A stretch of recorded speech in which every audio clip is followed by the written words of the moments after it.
എന്തായാലും ഇവിടുത്തെ BJP നേതാക്കളെ കാണണമെന്നാണ് പറയുന്നത്. അത് മാത്രമല്ല BJPക്ക് ജയം നേടാൻ വേണ്ടി UP മുഖ്യമന്ത്രി പറഞ്ഞു വിട്ടതാണെന്നാണ് പറയുന്നത്.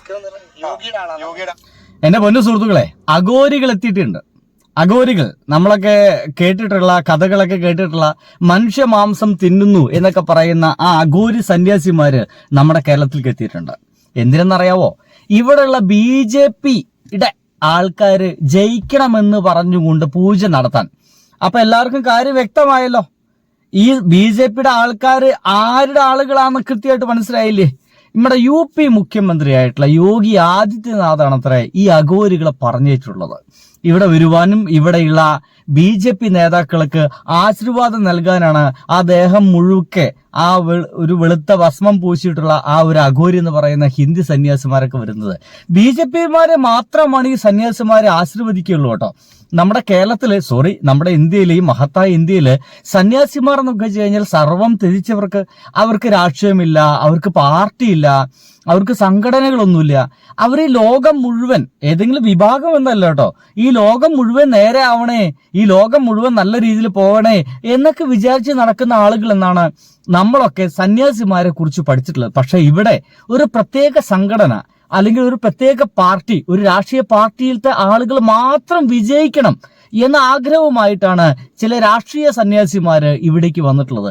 ഇതൊക്കെ ശരിക്കും സന്യാസിമാരാണോ അതോ യോഗി ആദിത്യനാഥിൽ നിന്ന് വേഷം കെട്ടിയിട്ട് എല്ലാവരും വരികയാണെന്ന് ഒരു പിടുത്തവുമില്ല. നമ്മുടെ ഇലക്ഷൻ മുഴുവൻ അട്ടിമറിക്കപ്പെടാനും വേണ്ടിയുള്ള ശ്രമത്തിന്റെ ഭാഗമാണോ ഇതൊക്കെ നമുക്ക് സംശയിക്കേണ്ടിയിരിക്കുന്നു കേട്ടോ. എന്തായാലും കണ്ടോ.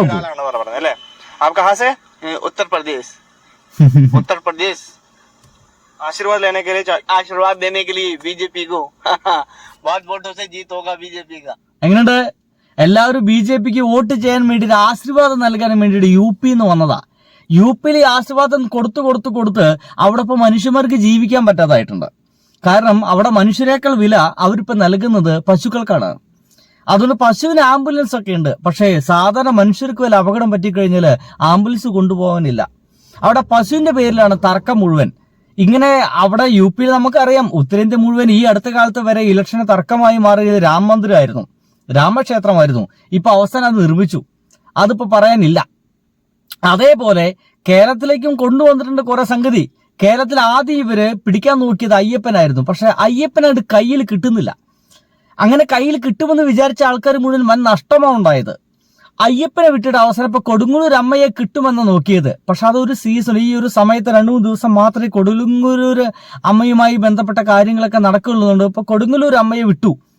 ഇനിയിപ്പോ 365 ദിവസവും ആഘോഷപരമായിട്ട് കാര്യങ്ങളൊക്കെ നടക്കുന്ന ഏക ക്ഷേത്രം എന്ന് പറയുന്നത് അത് ഗുരുവായൂർ ക്ഷേത്രമാണ്. അവസാനം ഗോപാലകൃഷ്ണൻ അടക്കമുള്ള ആളുകളൊക്കെ പറയുന്നത് എന്നെ വിളിച്ചത് ഭഗവാൻ അയ്യപ്പനാണ്, ഞാൻ ഇവിടെ വന്നത് എന്നെ വിളിച്ചത് ഭഗവാൻ ശ്രീകൃഷ്ണനാണ്, ശ്രീകൃഷ്ണ ഭഗവാൻ വിളിച്ചിട്ട് ഞാൻ ഇവിടെ വന്നിട്ടുള്ളത്, ശ്രീകൃഷ്ണ ഭഗവാന്റെ മണ്ണ് വീണ്ടെടുത്ത് കൊടുക്കാൻ വേണ്ടിയിട്ടുള്ള നിയോഗമാണ് എനിക്ക് എന്നൊക്കെ ഉടായ്പ വർത്താനം പറഞ്ഞ അവനെ, അല്ലെങ്കിൽ വർഗീയ വർത്താനം പറഞ്ഞ ആ ചെങ്ങാതിനെ ഇപ്പൊ ഏകദേശം അതൊക്കെ അടപ്പൂരി പോകുന്ന തോന്നുന്നത്. എന്താ ഇത് കേൾക്കൂ.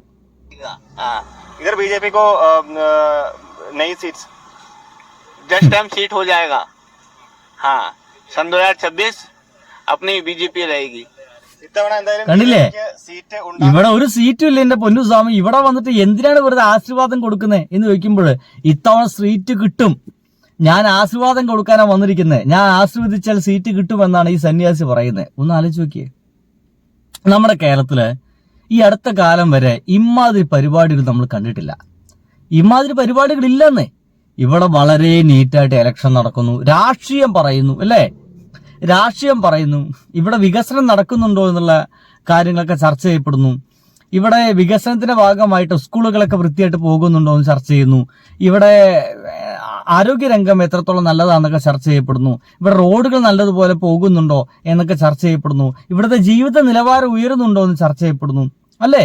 ഇത്തരം കാര്യം, ഇവിടെ യുവാക്കൾക്ക് ജോലി ഉണ്ടോ എന്ന് ചർച്ച ചെയ്യപ്പെടുന്നു. ആ ചർച്ചകളൊക്കെ മാറ്റിവെക്കപ്പെടുന്നു സുഹൃത്തുക്കളെ. അമ്മാതിരി ചർച്ചകളൊന്നും ഇപ്പോൾ നമ്മുടെ രാഷ്ട്രീയത്തിൽ ഇല്ല എന്നാണ് കേൾക്കുന്നത്.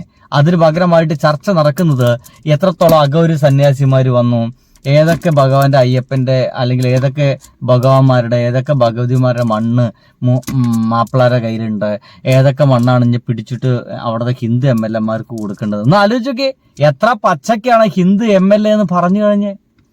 ഇങ്ങനെയാണെങ്കിൽ ഭൂരിപക്ഷ പ്രദേശത്ത് ആളുകൾ എത്രത്തോളം ഭൂരിപക്ഷം ഉണ്ട് വെച്ചാൽ അവിടെ മുഴുവൻ മുസ്ലിം MLA, ഹിന്ദു MLA എന്നൊക്കെ കൊടുക്കേണ്ടി വരെ. ഈ പരിപാടി അറിയാതെ എങ്കിൽ നമ്മുടെ കോൺഗ്രസ്സുകാർ നടത്തുന്നുണ്ട് എങ്കിലും എന്നുള്ള കാര്യം ഉറപ്പാക്കുന്നു അല്ലെങ്കിൽ പറയുന്നുണ്ട്.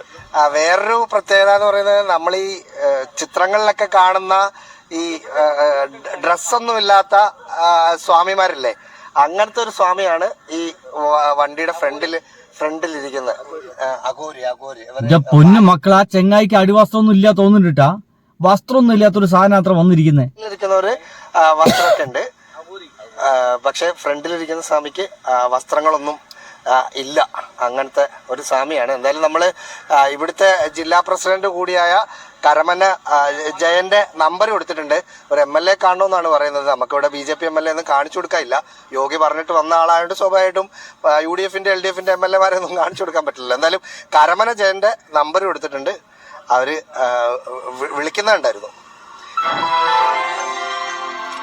അപ്പോ യോഗി ഇങ്ങോട്ട് പറഞ്ഞു വിടുമ്പോ ഇവിടുത്തെ ആൾക്കാരോടൊന്നും പറഞ്ഞില്ലേ യോഗോ? ഉണ്ടാവില്ല അല്ലേ? ചുമ്മാ അങ്ങോട്ട് പോന്നിരിക്കുകയാണ് കോണ കൊടുത്തുകൊണ്ട്.